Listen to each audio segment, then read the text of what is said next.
menabur dan menuailah menurut hati Bapa.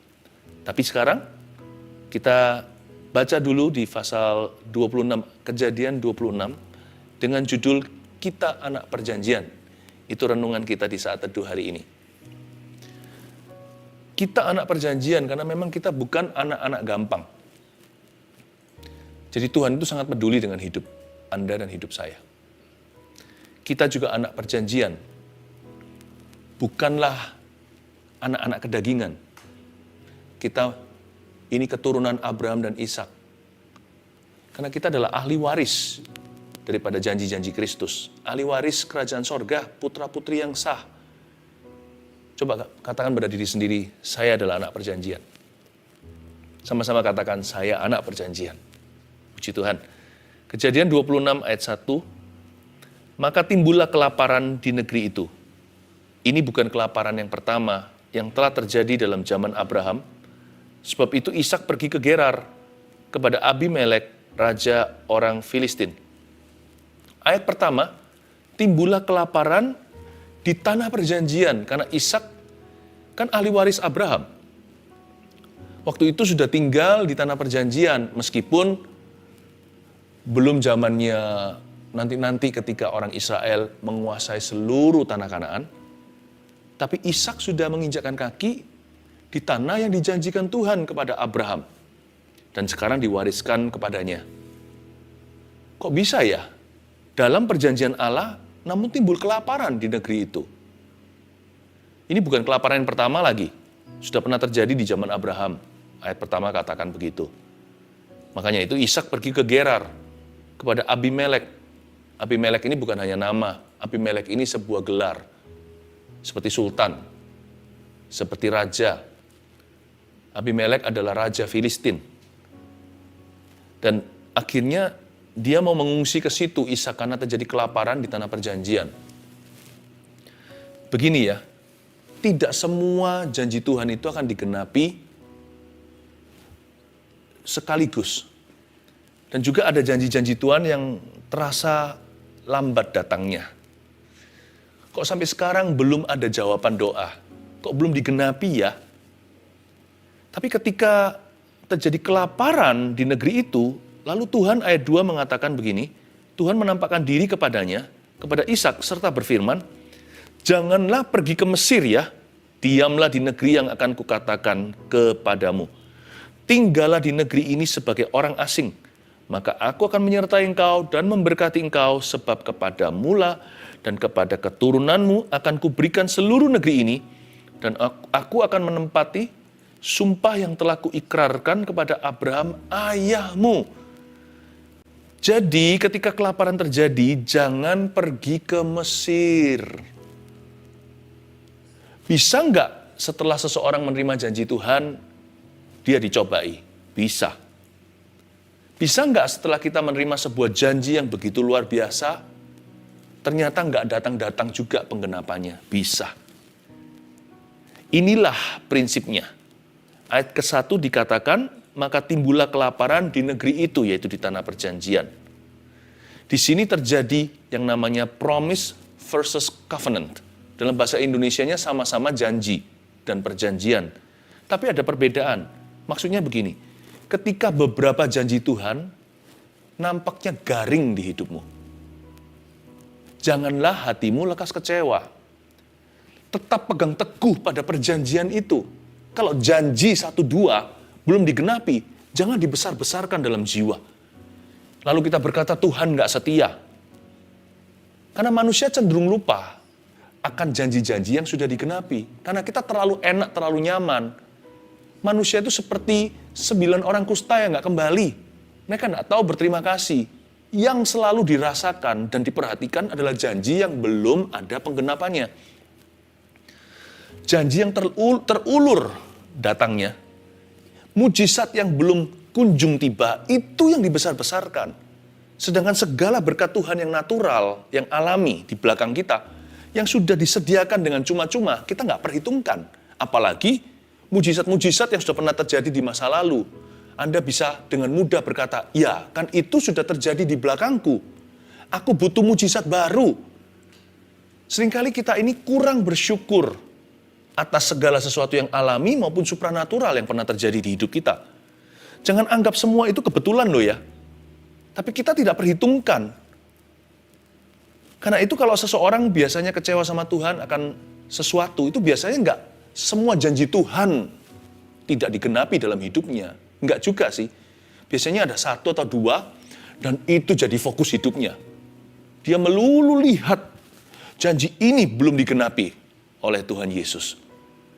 Kadang-kadang hati kita marah, kita kecewa. Padahal dari 100 janji, 98 sudah digenapi. Janji Tuhan di masa lalu, hanya 2 yang tersisa. Jangan dibesar-besarkan dalam jiwa. Sekali lagi, when the promise seems bleak, waktu janji itu nampaknya suram, kapan ini penggenapannya? Peganglah perjanjian. Kalau Anda tidak bisa melihat promise itu digenapi, peganglah covenant. Our God is a covenantal God. Allah kita adalah Allah perjanjian. Karena perjanjian bicara tentang pribadinya, bicara tentang Tuhan Yesus di perjanjian baru dan perjanjian lama. Tuhan Yesus tidak berubah, lagu sekolah minggu itu. Dan kasih-Nya tidak berubah, dan kuasa-Nya tidak berubah. Tuhan tidak pernah gagal. Kalau janji itu lambat datang, bukan berarti Tuhan lupa. Tetapi Tuhan sedang menguji imanmu, menguji kesabaran, menguji ketaatan dan kesetiaan. Makanya kalau timbul kelaparan di negeri itu, jangan gampang-gampang hengkang kaki lalu kembali ke Mesir. Ayat 2, janganlah pergi ke Mesir, kata Tuhan kepada Ishak. Diamlah di negeri, tinggallah di negeri ini supaya aku terus memberkatimu. Janganlah kita itu keluar dari apa yang kita sadari itu kehendak Allah di hidup kita. Stay. Tetap tinggal dalam apa yang hatimu tahu itu kehendak Allah untuk hidupmu. Tinggal di situ. Tinggallah. Stay di dalam rencananya. Stay dalam perintah-perintahnya. Stay, tinggallah di dalam firman-Nya. Jangan dicobai untuk mau keluar atau tergesa-gesa atau jalan pintas. Jangan tempuh itu. Jalan itu jalan maut. Kalau kita melatih anjing ya contohnya ya. Anjing kan hewan setia. Untuk melatih dia come atau datang itu lebih mudah. Anjing besar atau anjing kecil sama gampangnya. Asal kita pegang makanan. Mana lebih susah? Kita pegang makanan nih. Atau kita pegang snack yang dia suka. Kita berkata come atau datanglah. Anjing itu langsung datang. Bahkan nggak perlu dikasih instruksi, dia datang sendiri. Karena dia kelaparan. Atau anjingnya sedang ingin snack itu. Tetapi yang susah itu justru membuat dia stay. Kita pegang makanan di sini, stay. Dia sudah gerah rasanya. Udah nggak tahan, nggak sabar. Dia mau lari saja untuk ambil makanan. Tapi dia bilang, stay. Lalu kita mundur satu langkah, stay, tinggal. Stay. Lalu setelah itu kita berkata, come. Wah, dia senang sekali. Ekornya bisa melambai-lambai seperti ini. Atau kita kasih makanan beneran, bukan snacknya. Kita tidak izinkan anjing itu makan sampai kita berkata, oke. Lalu baru dia santap hidangan. Itu baru luar biasa. Itu baru luar biasa. Itu namanya the test of obedience. Sebenarnya, suruh tinggal ketika keadaan sulit atau susah. Tetap tinggal dalam rencana Allah, tinggal dalam firman-Nya, tinggal dalam perintah-perintahnya, sekalipun janji belum digenapi. Tetap tinggal dalam apa yang hatimu dan hatiku tahu, itu kehendak Allah yang sempurna untuk hidup kita. Sekalipun kita nggak tahu apa yang di depan ini, tapi kita tahu apa itu mengampuni, kita tahu apa itu memberi, kita tahu apa itu bersyukur, pokoknya kehendak yang aku ketahui, jangan disangkali. Lakukan itu dulu. Kehendak yang baru masih misteri, nggak apa-apa. Itu jalani di depan, nanti akan semakin jelas. Tuhan akan wahyukan. Tapi kehendak yang Anda sudah ketahui dengan akal dan budi, dengan hati, jangan pura-pura tidak tahu. Lakukan itu dulu. Stay. Tinggal. Itulah ujian ketaatan. Ishak diberitahu sama Tuhan di sini. Kamu tinggal. Kalau kamu nggak tinggal, I cannot bless you. Aku nggak bisa memberkatimu. Kalau kamu keluar dari hadiratku, atau keluar dari rancangan dan rencanaku, kamu keluar dari kehendakku, kamu keluar dari firmanku, kamu keluar dari pengajaranku, kamu keluar dari perintahku, aku tidak bisa sertai kamu, sebab aku tidak menyertai dosa. Aku tidak menyertai kemurtatan. Aku tidak menyertai pelanggaran. Aku tidak menyertai ketidaksetiaan atau ketidaktaatan. Jangan suruh Tuhan membayar harganya untuk sesuatu yang dia tidak pesan. Bayangkan kalau Anda adalah seorang customer atau seorang pelanggan, datang ke restoran, Anda minta nasi goreng, keluarnya mie goreng. Anda minta mie goreng, keluarnya mie kuah. Anda minta mie kuah, keluarnya bakwan. Anda minta bakwan, dikasih nasi goreng. Mau bayar nggak? Apalagi kasih tips. Kita nggak akan mau membayarnya. Apalagi kita memberikan tips tambahan. Jangan bahkan tidak perlu dipikirkan. Ini yang disebut di firman Tuhan. Tuhan berkata begini di ayat yang ketiga sekali lagi. Tinggallah di negeri ini sebagai orang asing. Maka aku akan. Kalau kamu tidak tinggal, aku tidak akan. Tinggallah di negeri ini sebagai orang asing. Maka aku akan menyertai engkau dan memberkati engkau. Tuhan berjanji menyertai dan memberkati. Tapi kita harus tinggal atau stay dalam hadirat Tuhan. Ayat 4. Aku akan membuat banyak keturunanmu seperti bintang di langit. Aku akan memberikan kepada keturunanmu seluruh negeri ini. Dan oleh keturunanmu semua bangsa di bumi akan mendapat berkat. Ayat 4 ini kayaknya di pasal 26, Ishak pertama kali encounter atau mengalami perjumpaan secara pribadi. Sebelumnya, ayat 4 ini adalah perjanjian Tuhan kepada Abraham. Tapi di-renew atau diperbaharui, term-termnya diucapkan kembali oleh notaris sorga secara pribadi oleh Tuhan di perjanjian lama. Langsung kepada Ishak tanpa perantaraan. Sebelumnya Ishak hanya pernah dengar itu papanya cerita. Karena papanya yang alami, papanya yang dengarkan. Jadi Ishak mendengarnya lewat sharing ayahnya. Tapi kali ini dia dengar secara langsung dari mulut Tuhan. Dan di ayat 4 ini, janji itu ada 3 dimensi. Saya sebut ini 3D janji. Yang pertama dikatakan, aku akan membuat banyak keturunanmu. Ini saya sebut sebagai perjanjian manusia. Lalu kemudian, aku akan memberikan kepada keturunanmu seluruh negeri ini. Ini yang saya sebut sebagai perjanjian tanah. The covenant of land. Dan oleh keturunanmu semua bangsa di bumi akan mendapat berkat. Ini yang saya sebut perjanjian berkat. Jadi ada perjanjian manusia, perjanjian tanah, perjanjian berkat. Perjanjian manusia itu, ini loh yang seringkali orang bilang begini. Orang itu selalu hoki ya. Saya selalu hoki sama orang. Selalu gimana, dia itu selalu disukai. Selalu ada rezeki, selalu ada keberuntungan. Kalau sama manusia itu selalu laki. Kumpul sebentar, nggak tahu gimana, jadi koneksi. Cari pekerjaan, sekalipun yang lainnya, terlebih dulu masukkan aplikasi, tapi dia yang dipilih. Yang lain lebih pintar, tapi dia yang dijadikan kongsian, kalau dalam dunia kerjaan. Yang lain lebih cantik, tapi dia dulu yang menikah. Yang sana lebih tampan, tapi kenapa dia justru yang jadi pilihan? Itu yang namanya keberuntungan dengan orang. Tuhan berkata, aku akan memberikan kepadamu, aku akan membuat banyak keturunanmu. Itu bukan hanya bicara tentang bintang di langit atau pasir di tepi pantai, suruh hitung keturunannya. Buat apa banyak kalau kosong semua? Buat apa kalau segudang tapi tidak berkualitas? Tuhan berkata, I'm going to make every people, setiap manusia di dalam perjanjian dengan engkau berkualitas. Dan aku akan kirim orang kualitas kepadamu. Pokoknya hokimu atau pokoknya keberuntunganmu, berkatku atas hidupmu, itu ada dalam hubunganmu dengan orang dan sesama. Ini. Dan Tuhan juga menjanjikan increase atau peningkatan alias pertumbuhan. Tuhan berkata, keturunanmu ada 1, 2, aku buat lebih banyak dari itu. Aku buat sebanyak bintang di atas langit situ. Lalu juga perjanjian tanah. Tuhan menjanjikan bahwa ada provision atau penyediaan dan pengadaan. Infrastruktur apa yang kau butuhkan? Modal seperti apa?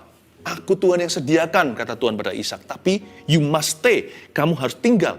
Kamu jangan lari ke sana sini, jangan panik sendiri, jangan keluar hadirat Tuhan, jangan cari jalan pintas. Stay in my plan, tinggal dalam rencanaku. Aku Tuhan berjanji, perjanjian tanah dengan kamu.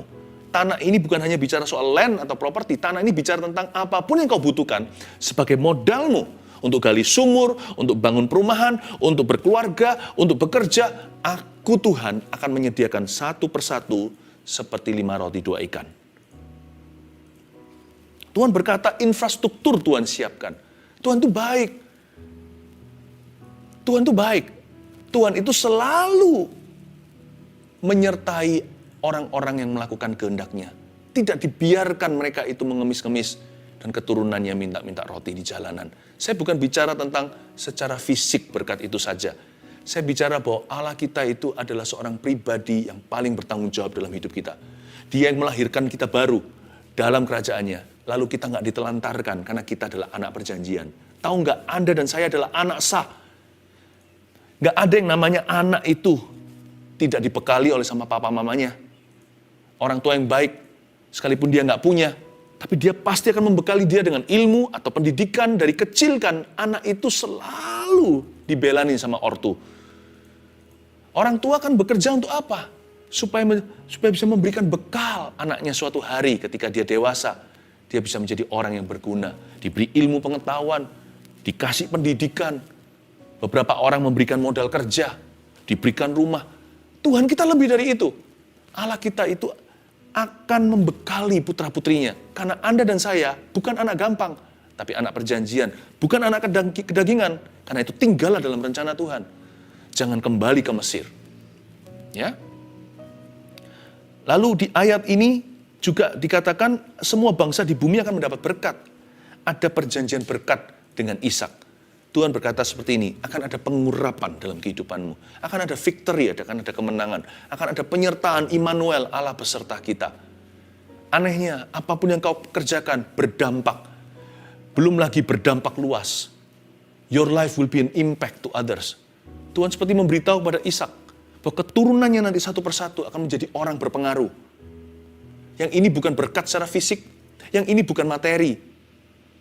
Yang ini bukan soal people, ini bicara soal influence atau pengaruh. Itu janji Tuhan buat anak-anak perjanjian. Karena itu janganlah dirimu bertindak sebagai seolah-olah seperti anak haram. Jangan kita itu menjauhkan diri dari Bapa kita, keluar dari rencananya. Lalu kita itu putus-putusin sendiri. Pokoknya aku mau begini. Jangan begitu. Karena kita adalah anak-anak kerajaan Tuhan. Kita adalah ahli waris kerajaan Allah. Makanya itu di ayat 6 dikatakan, jadi tinggallah Ishak di Gerar. Puji Tuhan ya, dia nggak ke Mesir. Dia tetap di sana. Meskipun dikuasai Filistin, tidak nyaman bagi dia. Tetangga dia orang-orang jahat. Tapi Tuhan berkata sama dia, stay where you are, tinggal di mana kamu berada.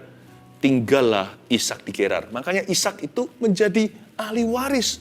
Diwariskan sampai ke Yakub, Yusuf. Ayat yang ke-7 bunyinya begini. Ketika orang-orang di tempat itu bertanya tentang istrinya, berkatalah ia, dia saudaraku. Sebab ia takut mengatakan, ia istriku. Karena pikirnya, jangan-jangan aku dibunuh oleh penduduk tempat ini karena Ribka, sebab elok parasnya. Ayat 7 ini sebenarnya menyedihkan. Kontras sekali dengan ayat 6. Ayat 6, apa yang terjadi di situ? Ishak tinggal di Gerar. Dia barusan saja mengalami penampakan Tuhan. Tiba-tiba ayat 7 dia langsung berdosa. Ketika orang-orang di sana, tetangga-tetangga yang jahat itu, lihat istrinya cantik. Lalu Ishak ditanya, itu siapa? Ishak ketakutan. Kok bisa begini nih, nggak gentleman? Laki macam apa begini? Harusnya dia melindungi nyonyanya sendiri. Biarin kalau dia harus mati, pasang badan dong sebagai laki-laki. Ishak langsung chicken out, dia langsung menjadi seorang pecundang, bersembunyi di balik pundak sang istrinya yang elok rupanya. Lalu dia berkata, dia saudaraku, she's my sister. Karena dia pikir jangan-jangan nanti dia dibunuh oleh penduduk tempat itu, apalagi oleh rajanya, Abimelek. Menyedihkan ya ayat 7. Tuhan mau bicara apa lewat ini pada kita? Hati-hati ya. Hati-hati jemaat terkasih. Hati-hati setelah Anda diberkati. Jangan lengah. Hati-hati setelah Anda diangkat oleh Tuhan. Hati-hati setelah dilawat. Setelah kita dilawat oleh Roh Kudus, itu adalah kasih karunia Allah. Kalau kita diangkat, itu juga kasih karunia. Kalau kita diberkati, itu juga anugerah. Itu sisinya Allah. Kita nggak layak menerima. Sisi kita ada PR yang belum selesai. Bangunlah manusia rohmu. Jangan sampai kita lengah. Karena setelah Ishak dilawat oleh Tuhan, keesokan harinya, dia langsung mengalami pencobaan dan gagal total. Untungnya kalau kita baca ayat-ayat berikutnya, Tuhan tetap melindungi dia. Karena kasih karunia Allah menjaga orang-orang. Kesetiaan Tuhan tetap diberikan pada kita saat kita kurang setia. Tapi itu bukan menjadi alasan bahwa Ishak bisa bermalas-malasan tidak membangun manusia rohaninya. Harusnya dia terapkan firman yang dia terima sebelumnya. Waktu dia dilawat Tuhan, harusnya dia terapkan di dalam jiwanya. Aku tidak boleh takut, aku tidak boleh khawatir. Peperangan rohani kalau harus terjadi, ya terjadilah. Lawan. Bangkitkan iman. Jangan jadi iman itu pengetahuan. Jadikan iman itu kehidupan. Dan Ishak berkata, dia saudaraku. Dan dengan demikian, dia sebenarnya sedang menyerahkan istrinya sendiri kepada orang-orang Filistin. Memalukan. Tapi ini sebagai peringatan buat kita. Bahwa mujizat tidak menghapuskan kebutuhan kita untuk membangun manusia roh setiap hari. Hadirnya Roh Kudus dalam diri kita tidak melenyapkan kebutuhan untuk kita punya disiplin rohani yang tinggi. Ishak gagal untuk bisa transferkan apa yang dia alami ke dalam hidupnya sendiri. Tapi puji Tuhan, Tuhan itu baik. Tuhan tetap lindungi. Jadi nggak terjadi apa-apa sih. Akhirnya ketahuan Ishak adalah suami daripada, ini mereka adalah suami istri. Akhirnya si Abimelek dan orang-orang Filistin tidak berani menjamah. Saya berikan sebuah review sekarang. Kembali lagi. Saya kasih 3 poin sederhana. Rangkuman dari seluruh cerita ini. Bagaimana jadi anak-anak perjanjian? Yang satu, ketika beberapa janji belum digenapi, pandang pribadinya. Itu aplikasi untuk kita. Untuk kita, anak perjanjian, kalau ada janji-janji yang masih garing, istilahnya, pandanglah perjanjian. Ketika beberapa janji belum digenapi di hidupmu, pandanglah pribadinya. Yang kedua, diberkati atau tidak, tetap taat dan setia. Apakah hidup Anda sekarang enak, mulus, atau geronjalan? Apakah Anda diberkati, atau seolah-olah sekarang segala sesuatu di kanan kirimu apes melulu? Tetaplah taat dan setia. Stay in God's plan. Stay in His word. Tinggallah dalam hadirat Allah dan dalam firman-Nya. Ya. Terus dimainkan di dalam pikiran. Memori-memori ketika Anda taat pada Tuhan. Tadi Tuhan juga berkata seperti itu. Papamu Abraham, hai Ishak. Papamu Abraham taat padaku. Bukankah begitu tadi ayatnya? Tuhan ingatkan Ishak akan kejadian ketika Abraham taat mempersembahkan Ishak. Ishak juga tidak lari dan melarikan diri. Ishak juga merelakan dirinya. Ketika pengalaman yang paling menakutkan dalam hidupnya. Tapi Ishak juga belajar taat sebagai bocah. Tuhan ingatkan kembali, gentle reminder. Kamu ingatkan papamu taat, makanya aku punya perjanjian dengan dia, sekarang aku teruskan kepada kamu. Kamu ingat juga kan waktu itu kamu belajar taat? Sebagai anak kecil, waktu mau dipersembahkan papa kepadaku, belajarlah taat lagi. Diberkati atau tidak, tugas Anda dan saya sederhana. Tetap taat dan setia.